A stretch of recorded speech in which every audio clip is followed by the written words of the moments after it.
इस्लाम की सबसे important buildings में से एक है ये बिल्डिंग। ये बिल्डिंग असल में एक मकबरा है।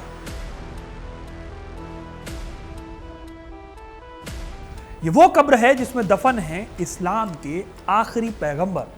हरे रंग की गुंबद वाली ये बिल्डिंग जानी जाती है अल कुब्बाह अल खरा के नाम से, जिसका मतलब होता है हरा गुंबद।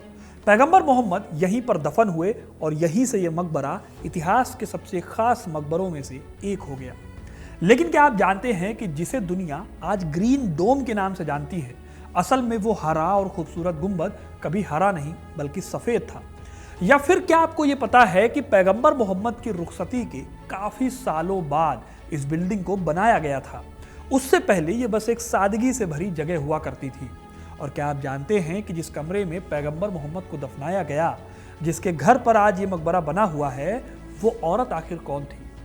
आज मैं आपको पैगंबर मोहम्मद के इस मकबरे और इससे जुड़े कई कहानियों को बताने वाला हूं जो आपको शायद ही पता होंगी। ये मकबरा कब बना, किसने बनवाया और कैसे इसे हरा रंग मिला, और क्यों ये मुसलमानों के लिए इतना खास है। इतना खास कि आज इस इमारत को लाखों करोड़ों मुसलमान देखने आते हैं, क्योंकि हज यात्रा करते वक्त इस मकबरे के दर्शन करना भी एक परंपरा रही है। ये सारी कहानी जानेंगे इस वीडियो में, तो वीडियो को इन तक जरूर देखिएगा, क्योंकि अपना इतिहास नहीं जानोगे तो खुद को कैसे पहचानोगे। ये कहानी शुरू होती है 7वीं सदी से, जब साल आता है 632 ईस्वी। इस साल एक ऐसी घटना हुई जिसने इस्लाम धर्म को बड़े पैमाने पर बदल दिया। इसी साल पैगंबर मोहम्मद साहब इस दुनिया से हमेशा के लिए रुखसत हो गए। मुसलमानों के लिए ये एक बहुत बड़ा झटका था। उनकी मृत्यु के बाद सवाल ये उठा कि उन्हें दफन कहाँ किया जाए। अब इस्लामी रिवायत कहती है कि पैगंबरों को उसी जगह पर दफनाया जाएगा जहां पर उनकी रूह जिस्म से फना हुई थी, यानी कि जिस जगह पर पैगंबर मोहम्मद ने आखिरी सांस ली, उस जगह पर उन्हें दफनाने की बात कही गई। अब सवाल है कि पैगंबर मोहम्मद साहब की मृत्यु हुई कहाँ? पैगंबर मोहम्मद साहब को उनके आखिरी दिनों में बुखार और सिरदर्द की शिकायत थी, जो लगभग 12 से 13 दिनों तक रही। निधन से एक दिन पहले उन्होंने मस्जिद में आकर कुछ अंतिम उपदेश दिए और लोगों से पूछा, अगर मैंने किसी का हक मारा हो तो आज ही ले लो। ये सब करने के बाद वो वापस घर लौट गए। उन्होंने अपनी आखिरी सांसें हजरत आयशा की गोद में ली, यानी कि उन्होंने अपनी आखिरी सांसें अपनी पत्नी आयशा के कमरे में ली थी। आयशा उनकी सबसे पसंदीदा पत्नी भी थी। आयशा का घर सऊदी अरब के मदीना शहर में था। उनका कमरा मस्जिद नबवी से भी जुड़ा हुआ था। अब मस्जिद नबवी क्या है? असल में इस्लाम की दूसरी सबसे पवित्र मस्जिद को कहा जाता है मस्जिद नबवी। ये मस्जिद पैगंबर मोहम्मद साहब ने खुद अपने हाथों से 622 ईस्वी में बनवाई थी। जब वो मक्का से मदीना हिजरत करके आए थे, तब ये मस्जिद बनाई गई। इसे पैगंबर की मस्जिद भी कहा जाता है। इस तरह पैगंबर के हाथों से बनाई मस्जिद के साथ ही उनका मकबरा भी बना हुआ है। यही वजह है कि लाखों लोग, लाखों मुस्लिम इस जगह के दर्शन करने आते हैं। खैर, इंटरेस्टिंग बात यह है दोस्तों कि जैसा मकबरा आज आपको दिख रहा है, असल में यह मकबरा पहले वैसा नहीं था। शुरुआत में मकबरे के ऊपर एक बिना रंग का लकड़ी का गुंबद बनाया गया था। वजह थी कि शुरुआती दौर में इस्लाम में सादगी पर ध्यान दिया जाता था। यही वजह है कि तब कब्रों पर बड़ी बड़ी इमारतें बनाने का चलन नहीं था। इसीलिए पैगंबर की कब्र उस वक्त सिर्फ एक मिट्टी के टीले की तरह थी, जो उनकी सादगी का जीता जागता सबूत था। जहां पर उन्हें दफनाया गया, उस जगह को कहा गया अल हुजरा अल शरीफा, यानी पवित्र कक्ष। सही बुखारी और किताबुल जनाइज के हिसाब से इसी जगह पर उन्होंने अपनी आखिरी सांसें ली और यहीं पर वो हमेशा के लिए आराम फरमा रहे हैं। अब यहाँ आपको एक बात बताऊं तो एक इंटरेस्टिंग फैक्ट ये आता है कि शुरुआती दिनों में हज़रत आयशा का कमरा मस्जिद से अलग था, लेकिन बाद में मस्जिद के विस्तार के दौरान इसे मस्जिद के अंदर ही शामिल कर लिया गया। कुछ इतिहासकार जैसे कि मोहम्मद इलियास अब्दुल गनी अपनी किताब हिस्ट्री ऑफ मदीना में बताते हैं कि इस कमरे को हमेशा एक दीवार से अलग रखा गया ताकि इसकी पवित्रता बनी रहे। ये दिखाता है कि पैगंबर की जगह को लेकर हमेशा एक खास एहतराम, जिसे सम्मान कहते हैं, वो बरता जाता रहा है। वैसे यहाँ पर एक बात और ध्यान देने वाली है दोस्तों कि यहाँ पर सिर्फ पैगंबर मोहम्मद की ही कब्र नहीं है। इस कंपाउंड में इस्लाम से जुड़े और भी खास लोगों की कब्रें हैं।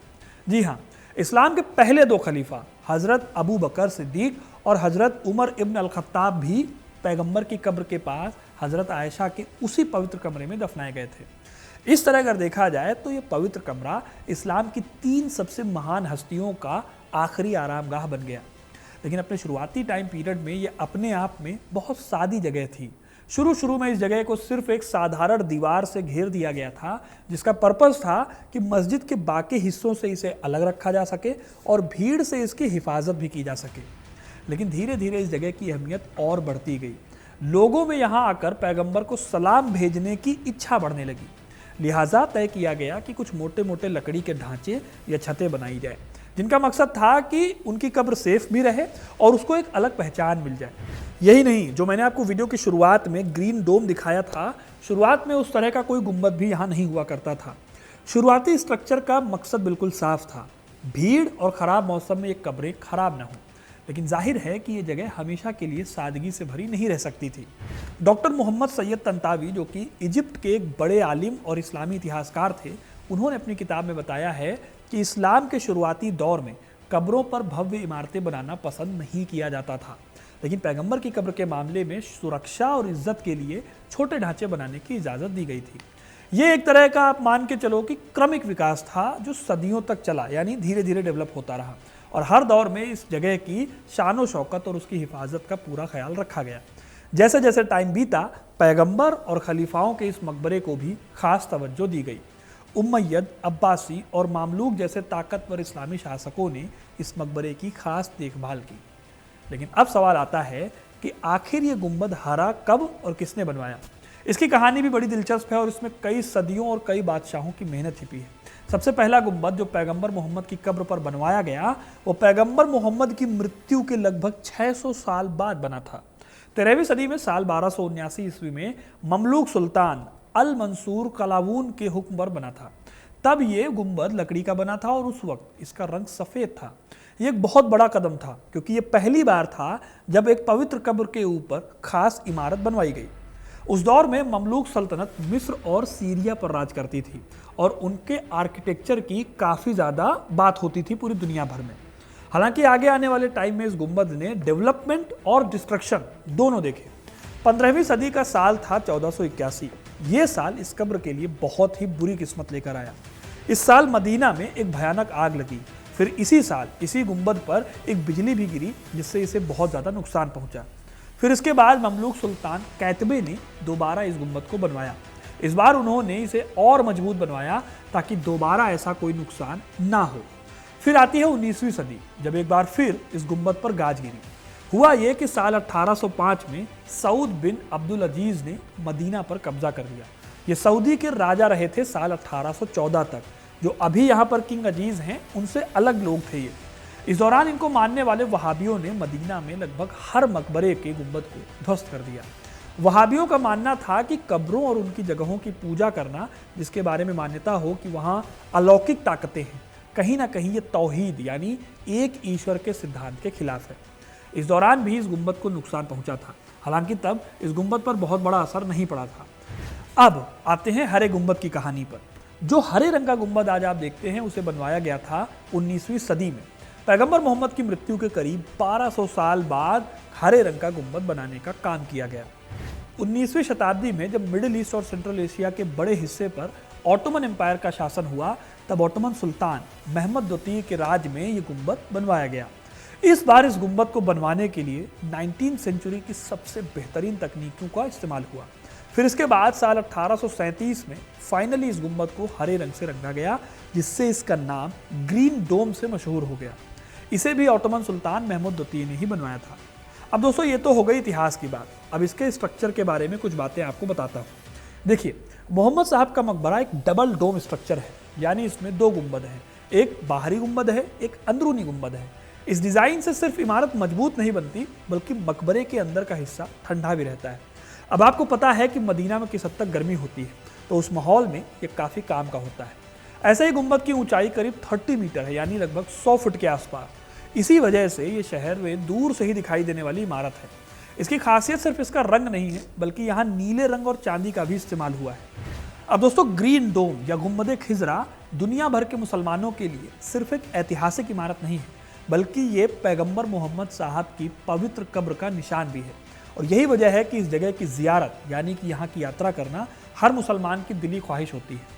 हर साल लाखों मुसलमान मदीना आते हैं, खासकर हज और उम्रा के दौरान, ताकि वो मस्जिद नबवी में नमाज पढ़ सकें और पैगंबर की कब्र पर सलाम भेज सकें। फिर अगर आप इस गुंबद के ठीक नीचे के इलाके को देखेंगे तो उसे रोज़ा या रियाजुल जन्नत कहते हैं। इसका मतलब होता है जन्नत के बागानों में से एक बाग। मुसलमानों के लिए ये जगह बहुत पाक मानी जाती है। इस जगह पर नमाज पढ़ना और दुआ मांगना बहुत बड़े सवाब या पुण्य का काम माना जाता है। लोग घंटों कतार में खड़े रहते हैं सिर्फ इसी पवित्र जगह पर कुछ पल गुजारने के लिए।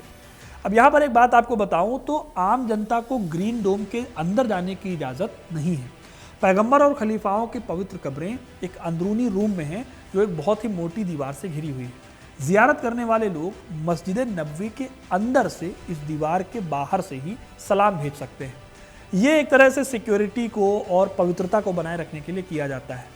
डॉक्टर खालिद बरतफ़ी एक सऊदी पत्रकार और इस्लामी मामलों के जानकार हैं जो कई बार अपने आर्टिकल्स में इस बात पर जोर देते हैं कि पैगंबर की कब्र तक सीधे पहुंच ना देना उसकी पवित्रता को और जो क्राउड मैनेजमेंट है उसके लिए भी ज़रूरी है। इस डोम को हरे रंग से क्यों रंगा गया, इसको लेकर एक मान्यता भी है। शमाइल मुहम्मदिया नाम की किताब में दर्ज है कि पैगंबर को हरा रंग बहुत पसंद था और वो हरे रंग के कपड़े भी पहनते थे। शायद यही एक वजह रही कि ऑटोमन सुल्तानों ने इस गुंबद को हरा रंग दिया ताकि ये पैगंबर की पसंद से जुड़ा रहे।